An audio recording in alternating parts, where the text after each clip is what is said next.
tracks. Bravely we prove in our striving, trudging together each day. Where there's a will, there's a way.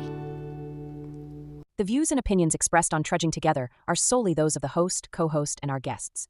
They do not necessarily reflect the views of any organization, fellowship, or other entity, and definitely not your boss, your neighbor, or that one guy in your home group. The content of this program is not intended to replace medical, psychological, or professional advice. If you're looking for that, please seek guidance from qualified professionals who spent way too many years in school. What you'll hear here is based on lived experience, recovery journeys, and the occasional bad coffee-fueled joke. Trudging Together is not affiliated with any 12-step fellowship. We are simply people sharing our stories and walking this path together, one day at a time. Thank you for joining us, and remember, recovery is serious business, but that doesn't mean we can't laugh along the way. Trudging Thursdays. I'm actually a little prepared today, which means it may not be as much fun because, yeah. Morning, Amber. Sup, Mansky. Sup with you, Wumsky. I think I put too much stuff in my hair. My hair's at an odd stage. It's either perfect or it's not. And today it is snot. Snot. Right.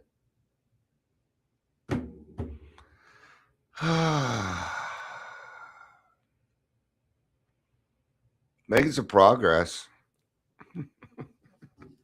May not be the progress people want.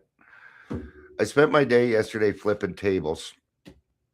I had to put a day aside just to get some of that done off my plate. Somebody had put something out, and it was clearly a HIPAA violation. Clearly. And it was done by an RCO, but they had tagged a homeless youth place. And I got a hold of them and said, this is a HIPAA violation. We ask that you take it down. And they did. They took it down. But they're still tagged in the post. So I'm going to make sure, yeah. The thing is, I'm even taking a look at this stuff. I'm getting ready to crowdfund. I'm going to be doing some. I'll give it a try. We'll see what happens. Mostly we just need it's money so I can put gas in the car and help people. Maybe the client needs toothpaste so we can go buy him toothpaste and stuff. That's what the crowdfunding will be for. Will it be to pay me a little bit? You bet your ass it will. Yes. Okay. But it came down to no clients on camera, no people on the camera. I can't even say clients. These aren't my clients. I am no longer a drug and alcohol counselor. I do not have those letters after my name. So bad deal. The people that we are helping, come up with a name with it for it. Just a regular name. How about people? Yeah, there we go. People we're helping. Are you or are you not my constituents? Is you or is you not my constituents? Oh, telling you got to see, oh brother, where art thou? How's my hair? In fact, I need this. It's driving me crazy. We're going to put a little fluff in it. There we go. There. Now at least I look a little 90s. There we go. That's better. Okay. I couldn't do it. Flipping tables. So, but the thing is, if you take a picture of somebody, you put their name in it, they go look for a job down the road or something, somebody checks their Facebook, you may ruin an opportunity for them to get a job, for things to happen, right? So, yeah. Anyway, it is what it is. It is what it is. 7 days. Well, let's see. It's Thursday. Do we count today when we do stuff? Friday, Saturday, Sunday, Monday, Tuesday, Wednesday. 7 days. Jeff Allen. Actually, it's 6, but it's actually 7 because today's not over with. All right. So we got some good stuff going on. I'm just glad to see that. I was glad to see this place say, yeah, and I'm not bringing up names because we don't need to bring up names. But what I'm going to do next, now that they did that, is I'm going to reach back out to them. I'm going to tell them what I do. I'm going to try and set a meeting, okay? Because I have outlets for homeless at the present moment. I have outlets for it, for people that are willing to get help. I have a system in place now, and it works. And I know it works because I was a part of it. I've been through this system before. I know how it works, and it works very, very well. Anyway, all right, let's get started. Do you know what time it is? It is not just 10:16. It is time for Dion's Daily Funnies. Why do bananas need sunscreen? I think it's pretty obvious because they peel.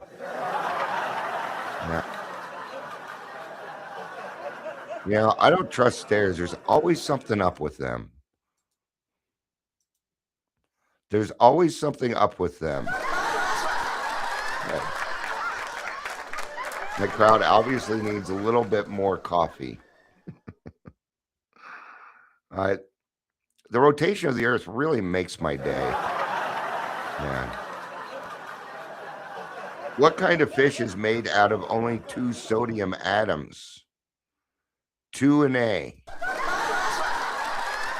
I have no fucking clue why that's even funny. I don't get it. There's always one joke out of the ones that I tell that I don't get. All right, want to hear a joke about construction? Yeah, I'm still working on it. Did you hear the rumor about the butter? I probably shouldn't spread it. I shouldn't spread that rumor. All right. Were any of those even funny? All right. Your stairs have 12 steps. That's awesome. That it's funny because it's one of the things that people, when I wear this shirt, they're always counting the steps. There are 12 of them. There are 12. There are 12 steps on my shirt. It was done on purpose. Ooh. Doing mind control on you. There's a lot of subliminal messaging here at the Daily Trudge. Ooh. Better watch out. You listen to me, you might accidentally get well. All right. Today's reading is actually out of As Bill Sees It on page 188. To Survive Trials is the name of it, but we're going to be floating around in the big book. That's what we're going to do. So we're going to start off on page 101. 101, 101, 101. God, Sawyer, you're such a dick. My cat's a dick. All right. So the name of this one is called Faith Works and the Cost of Protection. Okay. First, we're going to talk about the protection, the cost of protection. And this has more to do with trying to protect the alcoholic from living, dare I say, a normal life. As normal as we can. I love you too, Leisure. As much as we can, right? All right. So let's get to this. Assuming, okay, assuming we were spiritually fit.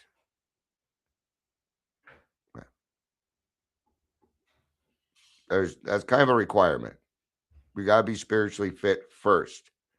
We can do all sorts of things alcoholics are not supposed to do. Yeah. If you're working with somebody and maybe a therapist, somebody who's a non-alcoholic, somebody who has not done the scope of this work, because people in the program understand that we can't hide from alcohol. It is impossible. It's impossible. Doesn't matter where you go, what you do, alcohol, there's some kind of form of alcohol is there. Almost always. Can't watch a TV show, can't drive down the street. You can't go to the store. You can't go to the convenience store. Doesn't matter where you go. There it is. Okay. So you can either become spiritually fit or you can hide the rest of your life. People have said we must not go where liquor is served. Bullshit. Nonsense. Nonsense. We must not have it in our homes. I don't care if you have alcohol in your house. There is no alcohol in this house. It's just a rule. No alcohol in the house. Every now and again, so he'll ask, do you mind if we get some out? I'm like, I don't care. And then they never do it. Okay. If you want to bring your own alcohol over and leave with it, I'm fine with it. It's fine. But it isn't that we don't keep alcohol in the house because I need to avoid it. It's not in the house because it's just no good for you. And nobody in this house even drinks. No. None of my kids even drink anymore. Don't need it. I don't hang out with people that drink. I don't think I have one. I don't think I can think of maybe Pastor Marcia. Maybe. Out of all my friends, she's probably the only one I could think of that maybe has a drink every now and again. And even then, I doubt it. Uh-huh. The real challenge is remaining sober in a society that glamorizes alcohol. Well, did you remember the day when you saw the truth?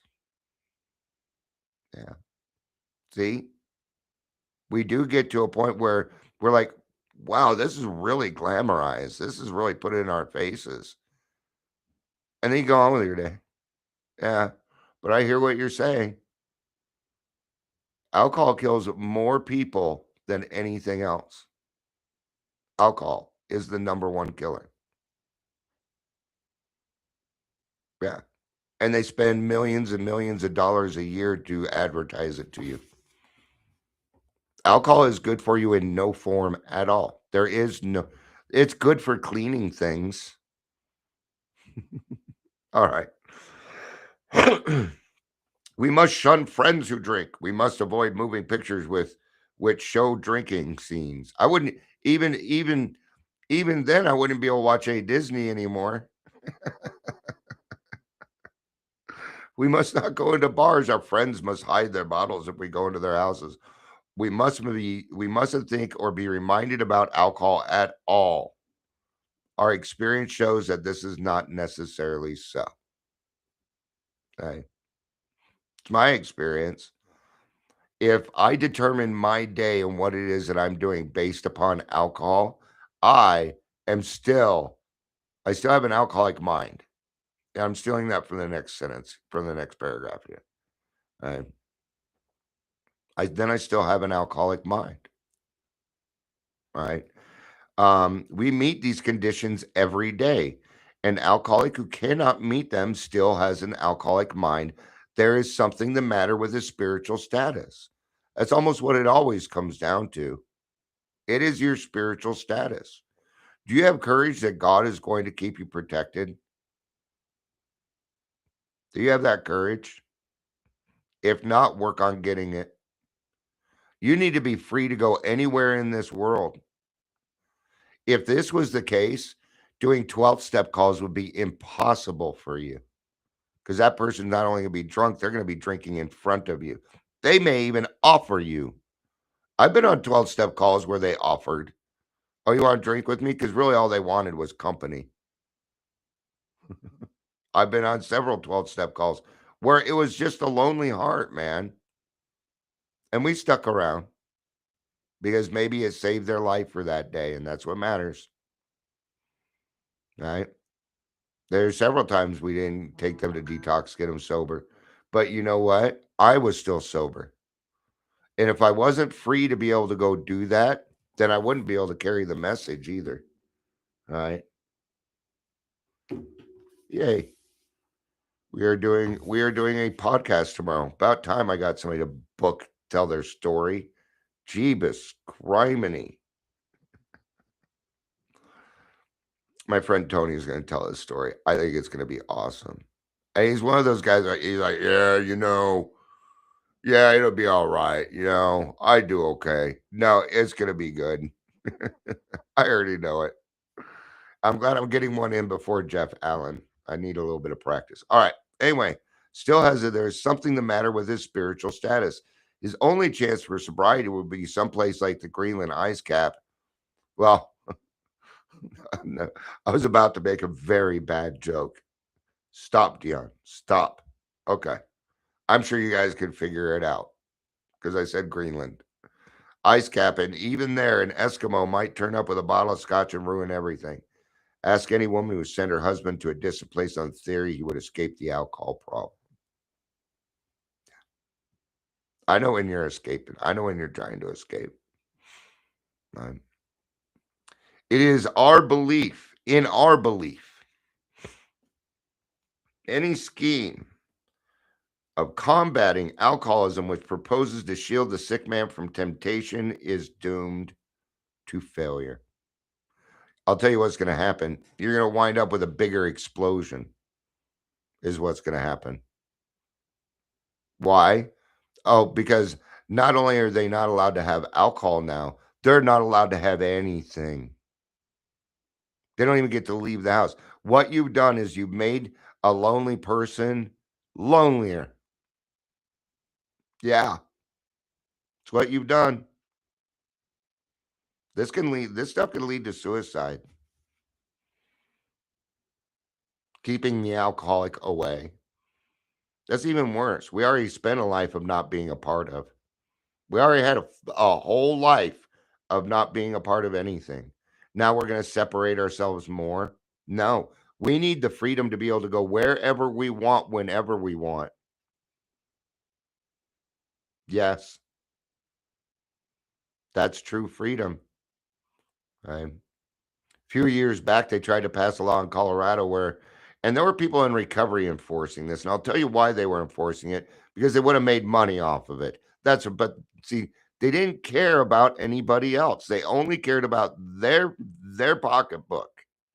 And what they were going to do is they were going to make a certain percentage. Let's say you go to a Bronco game, certain percentage of Mile High, like 5% of it had to be sober, and a particular special area just for the people that are so tender and don't want to work on their spirituality. Hi, Jimmy. Good to see you. I'm on a little bit of a roll, dude. I'm getting a little preachy here. Can I get an amen? Amen. All right. That's what I need. That's what I need. I need like a church choir soundtrack. All right. So 5% would have to be sober. That goes exactly against this. We as recovered alcoholics don't get special places in life. You already got a whole book geared towards you. What else do you want? Jimmy says, amen. Thanks, Jimmy. Right? Now, if they would have passed that, when you go to a sporting event, I went to Billy Joel, right, at Coors Field, which is our baseball place. Now, let's say they had those separated and I sat in the sober spot. There were two people next to me and they were drinking. Not much. Not much. I don't even know how many they had. It wasn't that many. His father was an alcoholic and I was able to help him.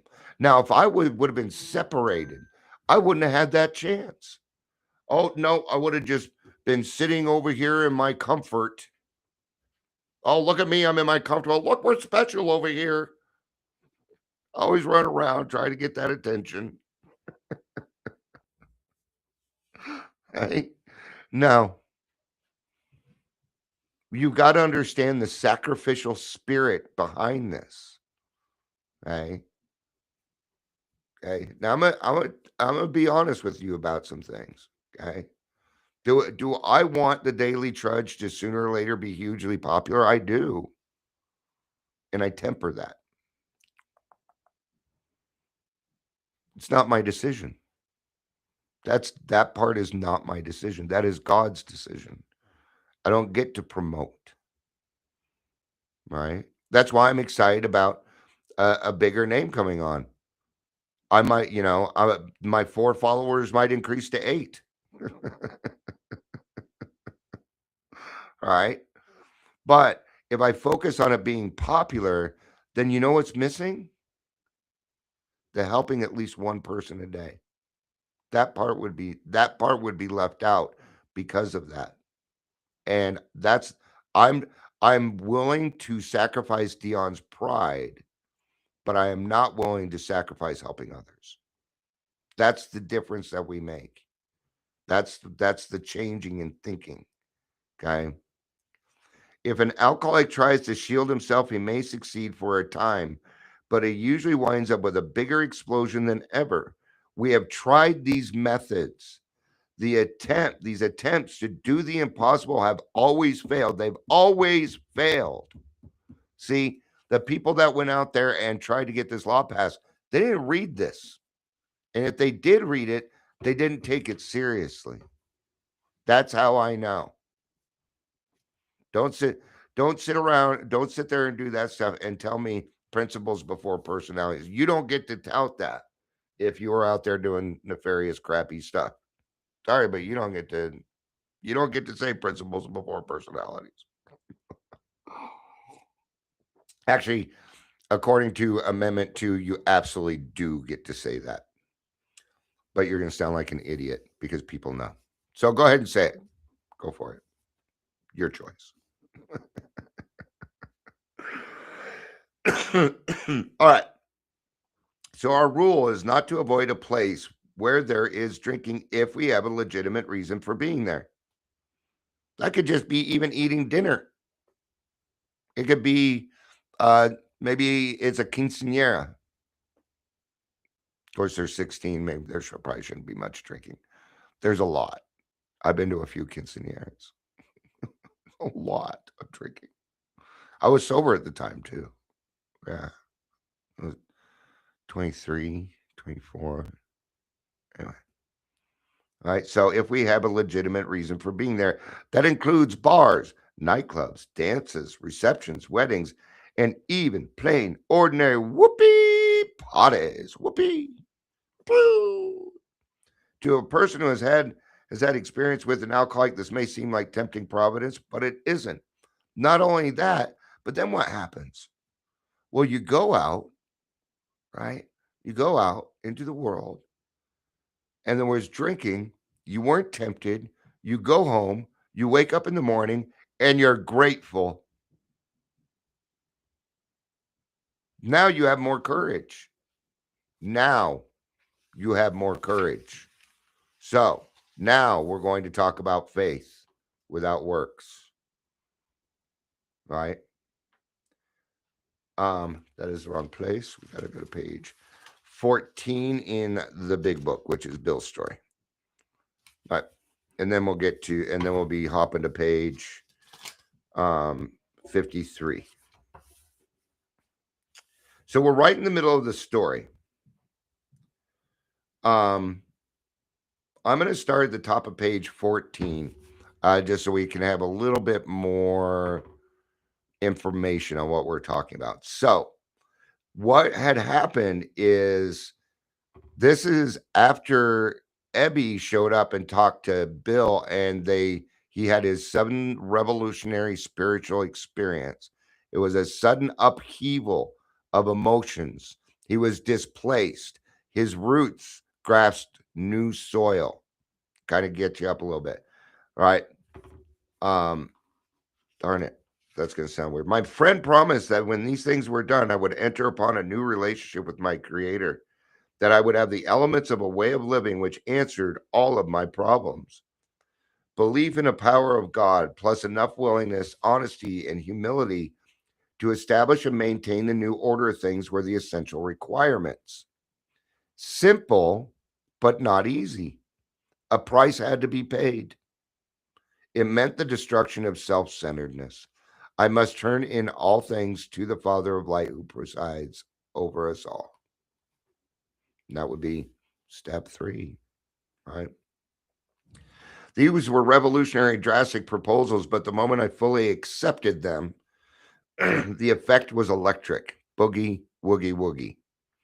There was a sense of victory, followed by such a peace and serenity that I'd ever known. There was utter confidence. I felt lifted up as though a great clean wind of the mountaintop blew through and through. God comes to most men gradually, but his impact on me was sudden and profound. For a moment, I was alarmed and called my friend the doctor to ask if I were still sane. He listened in wonder as I talked. Finally, he shook his head, saying, "Something happened to you. I don't understand, but you had better hang on to it. Anything is better than the way you were." The good doctor now sees many men who have had such experiences. He knows they are real. Is that cool? All right. While I lay in the hospital, the thought came to me that there were thousands of hopeless alcoholics who might be glad to have what been so freely given to me. Perhaps I could help some of them. They in turn might work with others. Now, this idea was not an original idea, and he is not touting it as such. Ebby passed this on to him. Okay? But the process in which he is going through is thousands of years old. The process we use here is not 90 years old. This book is 90. The program's 90 years old. The book's not 90 quite yet. But the process it's thousands of years old. Huh. All right. My friend, see, had emphasized the absolute necessity of demonstrating these principles in all my affairs. Particularly, it was imperative to work with others as he had worked with me. Faith without works is dead, he said, and how appallingly true for the alcoholic. If an alcoholic failed to perfect and enlarge his spiritual life through work and self-sacrifice for others, he could not survive the certain trials and low spots ahead. If he did not work, he would surely drink again, and if he drank, he would surely die. Then faith would be dead indeed. It with us, it's just like that. It's unfortunate. All right. Now, it may seem tough because you're going to be like, I'm an alcoholic and I get separated. There are benefits to being a recovered alcoholic. There's a lot of benefits. What you're going to need to sacrifice is nothing that you want to hold on to anyway. And if you do still want to hold on to it, well, it probably means you still want to drink. It probably means you're not done drinking. All right. Jimmy says, always appreciate your support and keeping me sober. Yeah, absolutely, Jimmy. I love all the stuff you do. Yeah. Go to Instagram, look up Sobriety Warriors. Follow Jimmy. Yeah. You might get one person out of that, Jimmy. Maybe.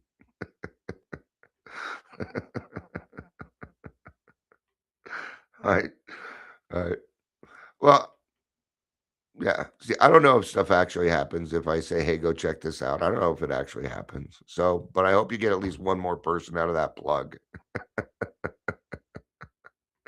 One at a time, right? All right. All right. Now we're going to be talking about the works. Logic is great stuff. We liked it. We still like it. I do. Yeah. Doesn't mean I rely on it. I'd rather have knowledge than logic. But I don't really know the difference between the two. I think it just sounds cool when I say that. Oh. All right. It is not by chance we are given the power to reason, to examine the evidence of our senses, and to draw conclusions. That is one of man's magnificent attributes. We agnostically inclined would not feel satisfied with a proposal which does not lend itself to reasonable approach and interpretation. Hence, we are at pains to tell why we think our present faith is reasonable, why we think it more sane and logical to believe than not to believe, why we say our former thinking was soft and mushy when we threw up our hands in doubt and said, we don't know. Oh man, I love being at we don't know. I don't know. because it means it's time to learn something new. It means I have no power control over it. That's what it means. All right. So, a meeting the other day, and we're talking about the spiritual experience. And one of our more newer members thought it was odd because they are atheist. Now, this might be different because I'm atheist, and they believe their higher powers along the line of animals. It's great. And all right, no, that's great. Good start. Awesome. Yeah, that's the great thing about AA. You get to pick your own higher power. Kind of the whole point, right? And I don't need to be running around giving people a hard time about their higher powers. I'm not God. I don't get to do that part. Aside, it's none of my business what their relationship is. My only business is my relationship with my higher power. All right. So, what is the works? What is the works? It's the steps of Alcoholics Anonymous. It's going to meeting, it's helping other people out, it's practicing these principles in all of our affairs, it's praying, it's meditating. It's a lot of things, right?